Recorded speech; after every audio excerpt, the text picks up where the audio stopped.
네, 이제 2부. 1부를 마치고 2부. 자, 지금 그러면, 누가 봐도 가상화폐 다 법을 꺼져가고 있는 거 다 지금, 뭐, 이게 조금만 이게 자산시장에, 이게 관심 있는 분들이라면 다 지금 바로 눈치챘을 거예요. 자, 부동산 지금 이제야 조금씩 꺼지기 시작해요. 자, 주식. 3,300에서 지금 2,200까지 떨어졌죠. 누가 봐도 지금 주식에 버블이 꺼졌죠. 그럼 이 버블이 어떻게 생겨났는지를 우리가 알 필요가 있어요. 이 자산시장에 돈이 들어오면 올라요. 뭐 가치평가에 우리가 가치평가하면 밸류에이션이 얼마, 그 선을 갖다가 그 상식을 다 깨고 올라가요. 뭐에 의해서? 돈의 힘에 의해서. 돈이 들어오면 무조건 올라가요. 자산시장은. 가상화폐 시장도 그렇고, 채권 시장도 그렇고, 부동산 시장도 그렇고, 주식 시장도 그렇고, 돈이 자산시장에 몰려들면 올라요. 비상식적인 가격으로 올라요. 예전에 스위스에서 튤립 뿌리가 있어요. 그 뿌리 뿌리 3개가 집 한 채 값보고 안 먹었다고 하죠. 자, 어디 우리가 강남 아파트가 보러 가는데 한 튤립 뿌리 한 10개 들고 가지고, 자, 강남 아파트 사러 왔어요. 자, 튤립 뿌리 10개 드릴게요 하면 드리고, 강남 아파트 한 30평짜리 주세요 하고 하면 부동산 가서 얘기하면 어떨까요? 바로 이제 정신병으로 끌려가겠죠. 이제 바로 싸대기를 한 대 먹고 끌려가겠죠. 비상식적으로 올려가요. 비상식적으로 버블은 이렇게 돼요. 그 상식을 깨요. 모든 게 다. 나중에 지난 다음에 이제 이게 비상식은. 자, 지금 튤립 뿌리 한 10뿌리, 요만한 튤립 뿌리 있어요. 튤립 뿌리하고 튤립 이렇게 가져가지고 10개 가가지고 아파트 한 채 사러 왔어요. 그러면 싸대기 맞겠죠. 좀 극과 극을 이렇게 비교해서 한번 설명을 드려요. 역사적인 사례는 굉장히 많아요. 그런 경우. 자, 그러면 예전에 튤립 뿌리 값이 왜 올랐냐? 이유는 간단해요. 모든 돈이 튤립에 거기 다 몰려들었기 때문에, 이유는 간단해요. 모든 돈이 다 튤립으로 다 들어왔기 때문에 튤립 뿌리가, 예전에 튤립 뿌리 세 뿌리가 집 한 채 값하고 맞먹었어요. 이유는 간단해요. 돈이 튤립 시장에 겁나게 들어왔기 때문에 그런 현상이 발생한 거예요. 이유는 간단해요. 뭐 돈이 들어왔기 때문에 올라간 거예요. 자, 그러면 그 돈이 어디서 왔나요? 당연히 투자자들이 몰려가지고 왔겠죠. 그럼 그 투자자들은 그 돈을 어디서 왔나요? 자기가 벌어서 적금한 사람들이죠. 네, 맞습니다. 자기가 벌어서 적금한 사람도 있고, 그런데 우리가 잘 보면 대부분의 이 자산시장에 들어온 큰 돈들이 여러분은 잘 모르는데, 은행으로부터 대출을 받아서 이 자산시장으로 들어온 돈이 대부분이에요.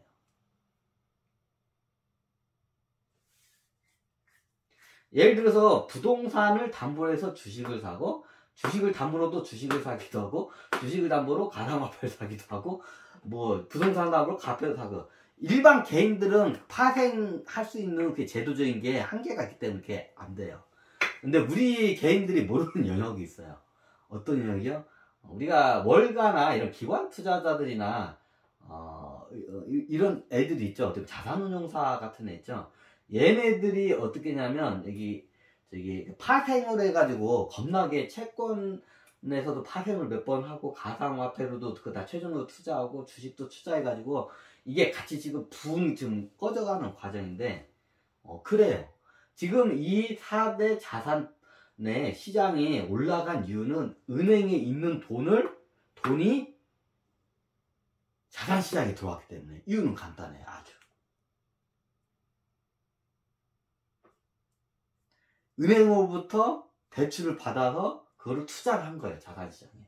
그래서 은행에서 대출을 받은 돈들이 대량으로 자산시장에 들어왔기 때문에 4대 자산들이 올라간 거예요. 아무 이유 없어요. 자, 가상화폐 갖고 있다고 배당금이 나오나요? 뭐가 나오나요? 없어요. 자, 부동산을 갖고 있어요. 자, 부동산에 투자했으면 부동산은 기본적으로 임대 수익이에요. 자, 30억짜리 아파트가 강남에 있어. 임대 수익이 얼마 나오나요? 한 달 임대 수익이. 말도 안 돼요. 이제 이게 저랬을 때는. 이제 거기까지는 여기서 좀 이게 자르고, 가지를 자르고 할게요. 이게 너무 이게 또 이게 확장돼 버리면 여러분이 더 헷갈리니까. 자, 이유는 간단해요. 이 4대 이 자산 시장에 올라간 이유였던 버블이 다 꼈던 이유는 돈이 들어왔기 때문이에요. 자, 돈이 어디서 들어왔나요? 은행에서부터 들어왔어요. 은행에서 이런 기관 투자자들이나 월가 아이들이나 이런 애들이 겁나게 이게 파생을 해가지고 대출을 그러면 자기 자본금은 100인데 은행 대출을 1000 이상을 끌어온 거야. 1000. 내 순수 자본금, 순 자산은 100이야. 근데 이거를 어떻게 했냐? 은행으로부터 대출을 1000만큼 끌어왔어요. 근데 1000만큼 끌어가지고 그걸 갖다 다 여기다가 이제 투자를 한 거야. 자, 그러면 1000만큼 끌어오고 자기 자산 100이면 1100을 여기다 넣은 거야. 그럼 1100이 여기서 이제 올라갈 땐 좋은데 떨어지기도 하죠. 그럼 10%가 여기 1100을 투자했는데 10%가 떨어졌어. 그럼 어떻게 되나요? 내 돈이. 네, 자본 잠식이라고 하죠. 나는 자본금 내 100에 은행이자 1000을 갖다가 같이 해가지고 여기다가 몰빵을 했어. 자, 몰빵을 했어요. 이 자본 잠식이 이게 자산운용사나 이런 기관 투자자도 일어나. 이게 순식간에 일어나요. 이게 자본 잠식이. 이게 버블 시기에 이렇게 가지고 자산운용사들이 망하는 데가 겁나게 많아. 이게 요즘 사모펀드나 자산운용 얘네들이 지금 이것 때문에 다 미쳐 뒤질라고요.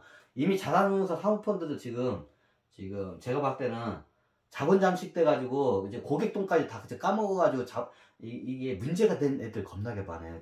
사모펀드 애들 같은 경우는. 자, 어떻게 되냐? 자, 간단해요. 내 자본금이 고객 돈까지 다 합쳐서야. 내 자본금이 100이야. 내 자산운용사 100이야. 순수 들어온 돈이 고객 돈까지 내 돈 다 합쳐서 100이야.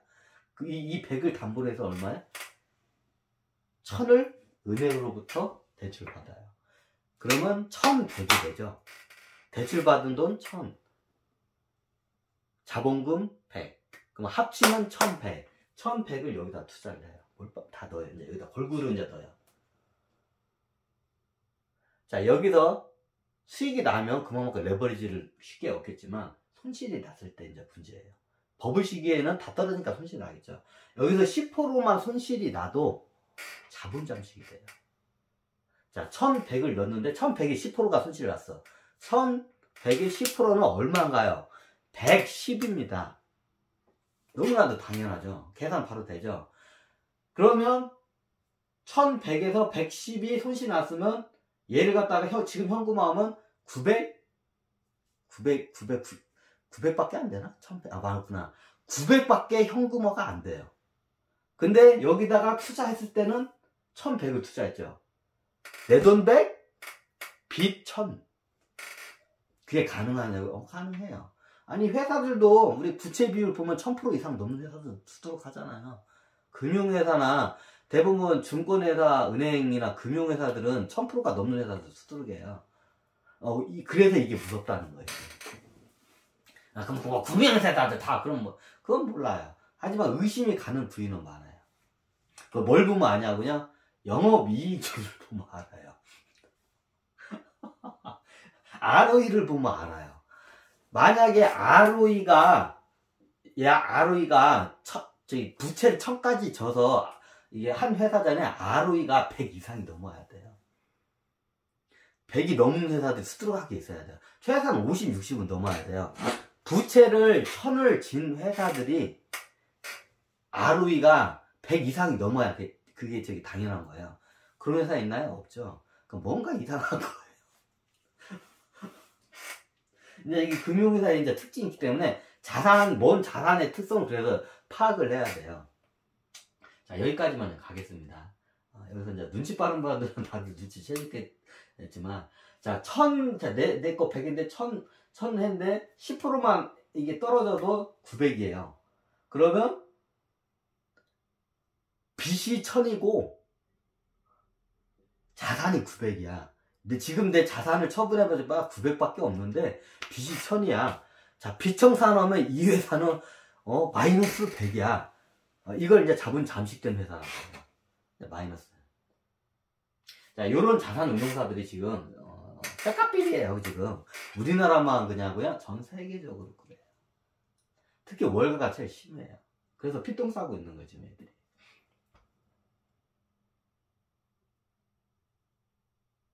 자, 이해가 되시나요? 이해가 안 되신다고요? 그럼 여러 번, 한 100번까지 돌려서 보세요. 이해가 될 때까지. 이거는 제가 뭐 어떻게 이해 안 되는 분 이렇게까지 쉽게 설명했는데 제가 구제가 안 돼요. 여러분들이 기본적인 경제에 대한 상식만 있어도 이거는 쉽게 이해가 돼요. 제가 이게 굉장히 쉽게 설명드리기 때문에. 자, 은행으로부터 자산운용사나 이게 기금, 연기금은 아니고, 이게 기관 투자자들, 외국인 투자자들 애들이 겁나게 빚을 많이 져가지고, 여기다 투자했는데 이게 지금 다 깨졌어. 그럼 어떻게 되나요? 자본 잠식이 되어 있어요. 지금 이런 말 하기는 그런데, 보통 이런 월가나 이런 자산운용사에다가 우리 같은 사람들이 돈을 맡겼잖아요. 이거 좀 지금 다는 안 그런데, 돈을 돌려줄 수 없는 상황인 자산운용사들이 겁나게 많아요. 왜? 지금 마이너스 상태야.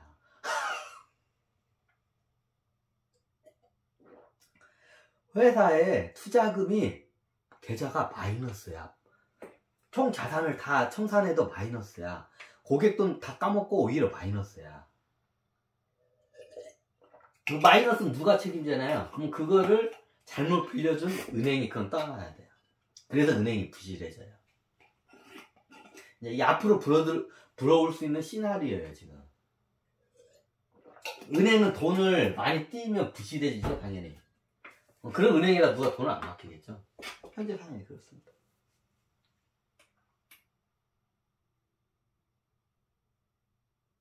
우리나라만 그냥 전 세계적으로 좀 다 그래요.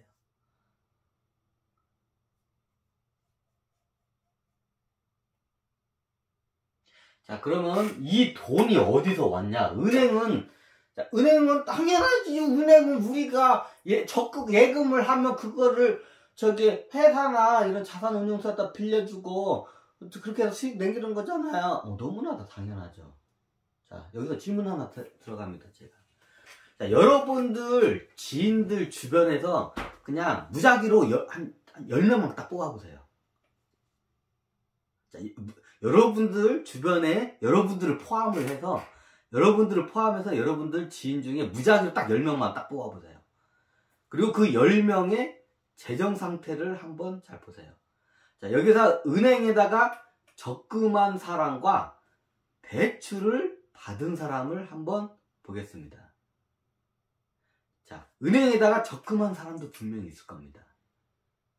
그런데 대부분의 여러분들 지인들 주변 사람들 보면 10명 중에 거의 9명 내지 아니면 10명 전부 다가 은행에 대출을 다 받은 상태일 겁니다. 그냥 간단합니다. 내가 예금한 은행에 예금한 돈이 1000만 원이야. 근데 대출이 1억이야. 그러면 대출을 받은 사람이에요. 자, 역으로 내가 지금 은행에 대출, 장기 적금하고 뭐 한 게 한 3천만 원 돼. 근데 대출금이 한 1000만 원밖에 안 돼. 그러면 이 사람은 대출보다 예금이 더 많기 때문에 예금자입니다. 자, 요거를 기준으로 하는 거예요.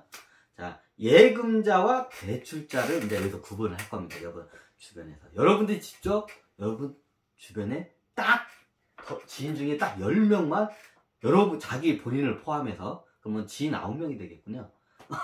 그러면 여러분들을 포함해서 10명을 딱 한번 무작위로 딱 선택을 하고 한번 재무 상태에 대해서 한번 진지하게 한번 토론을 해보세요. 자, 여기서 예금을 한 사람과 적금을 한 사람을 한번 딱 나눠보세요. 대부분이 9명 내지 10명이 다 대출을 받은 사람일 겁니다. 뭐 제 주위도 그렇습니다. 예금하는 사람이 없어요.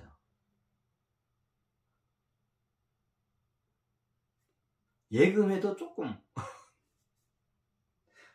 자, 그러면 이 은행, 여기에 대해서 그러면, 자, 여러분들 주위에 봤을 때 예금하는 사람이 없어. 다 대출 이자가 기본 1억씩 막 받았어, 막.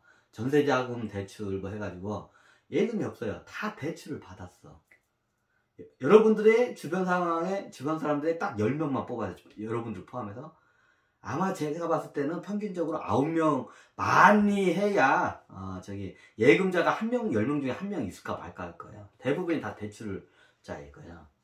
자, 그럼 여기서 우리가 생각할 필요한 게 있어요. 생각이란 거를 이제 객관적으로 해야 돼요. 통찰을 해야 돼요. 그러면 이 은행은 그 어마어마한 돈을 빌려줬어. 이 자산운용사나 이런 이런 월가입들한테, 은행은 자산운용사한테. 그럼 그 돈이 어디서 나왔어?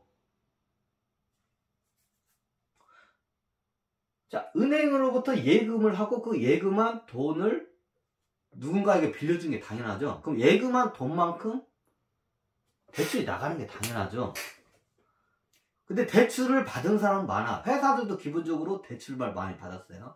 회사들도 대출을 받고, 자산운용사들도 대출을 받고, 개인들도 대출을 받았어요. 예금을 한 사람이 없어요. 다 모든 국민들이, 전 세계인들이 다 대출을 받아요. 대부분이 다 대출을 받은 상태예요, 지금.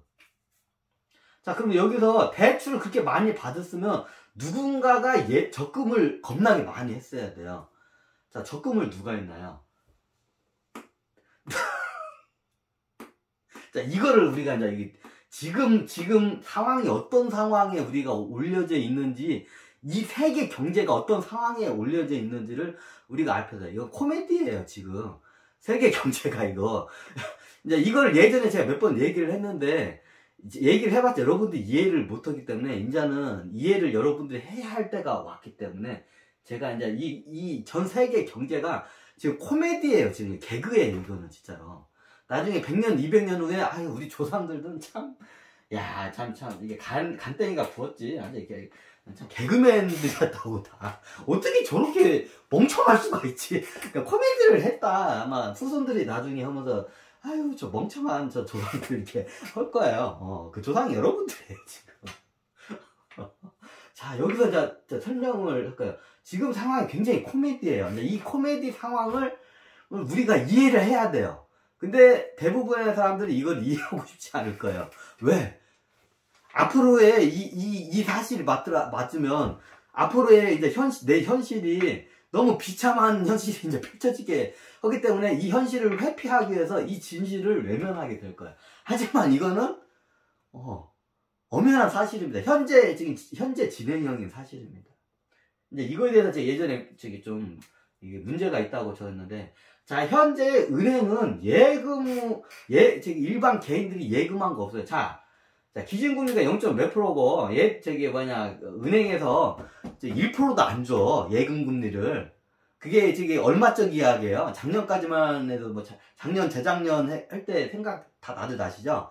기준금리가 0%대고, 은행에서 예금금리가 막 0.7%, 8%, 그렇게 줘요. 제일금권 저기에서. 자, 여러분들이 돈이 있으면 여기다가 투자를 하지, 0.0%대 이자를 주는 은행에다 투자하겠습니까? 투자 안 해요. 그래도 안 그래도 인플레이션 때문에 돈값이 떨어진다 보니까 더 안 해요. 그래서 은행에다 예금한 사람들이 없어요. 실질적으로 거의 없어요. 우리나라만 그냥 전 세계적으로 다 그래요. 이제 이게 정도가 다 좀 심각하고 덜 심각하고 차이일 뿐이지, 전 세계가 다 그래요. 은행에다가 저금한 사람이 없어. 그러면 그 어마어마한 일반 개인들도 대출을 받았고, 아파트 전세 대출도 받고, 담보 대출도 받고, 주식 살 때도, 부동산 담보를 할 때 이렇게 대출 받아가지고 투자하고 다 대출을 받은 거예요. 자, 지금 이런 상황, 개인도 대출을 받았어, 다. 자, 기업들도 대출을 받았어. 기업은 원래 대출을 받아서 이렇게 사업을 해요. 근데 지금 얘네들 장사, 그 돈을 갖다가 지금 예대 마진물로 하고 하는 게 아니야. 그 지금 1%도 안 하는 거, 0. 몇 프로 그게 회사야. 그 회사도 아니야. 기업들도 대출을 받았어. 자산운용사 같은 저기 투자자 회사들도 대출을 몽땅 받았어. 자, 누구로 받던 그 돈을 받았나요? 대출을 은행으로부터 받았어요. 다시 설명드립니다. 이게 굉장히 중요하고 이건 꼭 아셔야 돼. 이거 못 알아보는 분들이다. 그러면 은행으로부터 그 대출 받은 돈은 어디로부터 하냐? 예금한 사람이 없어요. 예금한 사람 손들어봐야 없어요. 주변에 예금한 사람들이. 대출금이 예금 금액보다 다 오버했어요. 그럼 대출자들에 다. 저도 대출자예요. 대출금이 예금 금리보다 대출 금리가 10배가 높아요. 참고적으로. 금액은 나중에 바뀌겠는데 바뀌지 않는데 하여튼 그래요. 저도 대출자예요. 예금자가 아니로. 저부터도 그래요. 자, 그러면 이 은행의 돈이 어디서 나냐? 네, 중앙은행으로부터 나온 거예요. 중앙은행의 돈은 어떻게 했나요? 거기서 중앙은행이 예금 이게 고객들이 중앙은행에다 돈을 맡기나요? 중앙은행 돈 안 맡겨요. 한국은행에다 돈 맡기는 사람 있나요? 없잖아요. 한국은행은 뭐나요? 돈을 찍어내 가지고 그 찍어낸 돈을 시중 보통 우리 4대 은행이라 그러죠. 읽으니까 보통 이 4대 은행에다가 싹 이걸 갖다가 대출을 해줘요. 어떤 금리로? 기준금리. 그게 기준금리예요. 이제 그걸 이제 설명하자. 그게 기준금리예요. 자, 중앙은행이 은행에다가 돈을 빌려줘요. 그때 받는 중앙은행, 한국은행이 받는 그 금리가 기준금리예요. 자, 이해가 되시죠? 자, 기준금리가 근데 이게 지금 오르고 이제 그래요. 그나마 우리나라 상황이 좋아요. 우리나라 예전에 보니까 얼마 전에 보니까 어떤 유튜버 그 얘기 하더라고요. 우리나라가 화폐를 찍어낸 위조화폐는 빼고 통화량에서 화폐를 한국에서 찍어낸 게 4,000조라고 하더라고요. 우리나라 경제에 비해서 4,000조면 조금 찍어낸 거예요. 그 정도면 4,000조면. 이해가 되시나요? 우리나라가 약 4,000조를 찍어냈어요. 조금 찍어놓은 편이에요.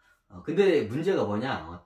미국의 중앙은행에서 달러를 지들도 몰라 얼마나 찍어냈는지를. 이제 이게 문제인 거야. 이제 그게 이제 시중에서 지금 인플레이를 돈값이 똥값이 되는 거예요. 이런 동산이나 자산 물건값이 오르는 게 아니라 돈값이 똥값이 되는 거예요. 정확히 따지자면.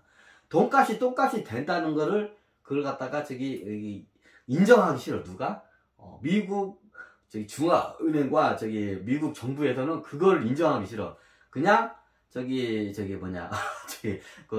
에너지 값이나 이런 소재 값이 올라가지고 오른 것처럼 이렇게 포장을 하고 싶어 해. 미국 정부. 근데 정확히 따지면 미국이 돈을 겁나게 쪄가지고 돈값이 똥값이 되는 거예요. 근데 지금 미국이 이제 그게 이제 이게 문제가 된다는 걸 알고 급격하게 시중 은행에다가 빌려줬던 달러를 어떻게 하냐? 흡수를 해요. 이제 그걸 어떤 식으로 하냐?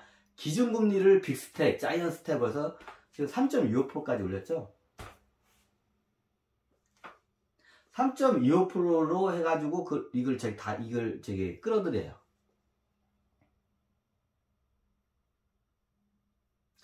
제가 알기로는 예전에는 이 중앙은행, 미국 연방중앙은행은 우리나라는 예를 들어서 한국은행이 이 기준금리를 받으면 그 이자를 갖다가 세금으로 넘어가요. 국가에서 우리가 1년 예산이 500조 원, 600조 원 나온다고 하잖아요. 그 중에 일부가 이 한국은행에서 찍어낸 돈을 시중은행에 빌려준 그 기준금리 있잖아요. 그 이자를 갖다가 세금에 이렇게 포함이 된 거예요. 근데 미국은, 여기서 이제 미국의 상황을, 미국은 어떠냐? 미국의 연방준비금은 우리나라하고 틀려요. 틀렸어요, 정확히 말하면. 지금은 이제 같은데, 틀렸어요, 예전에. 예전에는 어떻게 했냐? 이걸 아는 사람들이 없고, 이걸 누구도 이제 말하길 꺼려요. 이거 말했다가 예전에 이렇게 된 사람들 많아. 제가 총대 메고 지금 얘기하는 거예요. 이렇게 됐고 총대 메고. 예전에는 로스차일드 은행이 미 연방준비은행의 주인입니다. 그러면 그 이자를 누가 먹나요? 네, 로스차일드 가문이 먹습니다. 오면은 사실이에요. 자, 그것 때문에 역대 대통령제 암살된 사람들 대부분이 이거를 고치기 위해서 왜 기준금리 먹고 왜 은행에다 빌려준 그 이자를 왜 로스차일드 가면 니들이 왜 먹는데? 다른 나라들은 다 우리나라 같이 그 세금으로 들어오는데 로스차일드는 니들이 왜 먹는데? 그거 미국 국민들 세금이야. 세금으로 해가지고 걷어들여가지고 써야 한다고 이제 주장을 해요. 이제 그걸 대통령과 주장하는데 그 주장했다가 이렇게 가신 분들이 많아. 이게 역사적인 거예요. 미국의 역대 암살된 대통령들이 많아요. 뭐 존 케네디 대통령도 그렇고 모시기 대통령도. 존 케네디 대통령이 대표적이죠. 그 양반이 이거를 갖다가 개혁을 하려다가 이렇게 된 거예요. 이걸 알아야 돼요. 이제 그걸 어떻게 하냐, 제가 로스차일드라고 하는 귀신들 이걸 설득을 해가지고 이걸 바꿔가지고 그때 트럼프 정권 때 이걸 갖다가 이제 미 연방준비은행 이 소유권이 이제 그냥 이쪽으로 넘어와요. 미국으로. 미국 이제 백악관으로 넘어와요. 쉽게 말하면. 그리고 그 다음부터는 어떻게 이제 쓰여지냐, 그 돈이 이게 세금으로 이게 들어와요. 이제 약간 우회적으로 빠지는 건데, 이제 우리나라처럼 세금을 들어. 그 전에는 어떻게 되냐, 로스차일드 가문이 다 먹었어요. 그거를 이자를 갖다가 이 중앙은행이 미 연방준비은행이 이게 은행으로부터 빌려준 돈을 찍어내가지고 들려준 돈을 갖다가 그 이자를 받았을 거 아니야. 미 연방준비은행. 그 이자를 누가 먹었냐? 로스차일드 가문이 다 먹었어요. 언제까지? 트럼프 정권 때까지는, 그 이전까지는 다 로스차일드 가문이 먹었어요. 이거 미국 사람들도 알만한 사람들 알아요. 근데 이거를 아무도 얘기를 했어. 이걸 발선상 순간 이렇게 돼. 로스차일드 가면서 싸구닥 이렇게. 그래서 트럼프가 굉장히 이게 저돌적이기도 하고 이게 참 무식하다고 하는데, 굉장히 그 당시에 이거를 하기 위해서 첩보전을 겁나게 교묘하게 이게 저도 같이 이제 저거를 동참을 했었는데, 이게 교묘하게 이게 했었어요. 그래서 지금 트럼프 그때부터 해가지고 지금은 이제 이게 저거예요. 그래서 지금 미국이 어떻게 되냐, 이게 이 은행에서 이제 기준금리를 이제 3.5% 올렸잖아요. 그러면 그게 달러가 들어오잖아요. 그럼 지금은 그걸 세금으로 안 쓰고 어떻게 되냐, 다 소각을 시켜버려요. 이게 워린 버핏 이 양반 머리에서 나온 거야. 이거를 잡으려면 어떻게, 너무 이게 달러를 너무 많이 치면서 이게 감당이 안 돼. 그래서 워린 버핏이 주가를 올리는 게 주식을 매수해서 소각을 하죠. 요 양반 머리에서 나온 거야. 그래서 이게 한 나라가 발행한 이게 발행한 이게 화폐가 이게 너무 무분별하게 찌어나면 이게 신용을 국민들로부터 잃잖아요. 그러면 모라토리엄 선언을 할 수밖에 없어요, 나중에. 그걸 막아내기 위해서 이제 그러면 시중에 있는 통화량을 걷어내야 돼. 그럼 시중에 통화량을 걷어내려면 저 돈을 없애야 돼, 쉽게 말하면. 근데 저걸 어떻게 없애? 못 없애잖아요. 그래서 이게 워린 버핏이 이게 한 게 뭐냐, 기준금리를 올리자. 기준금리를 올리면 어떻게 되냐, 그러면 중앙은행으로 이자가 지금 3.25%죠. 기준금리가.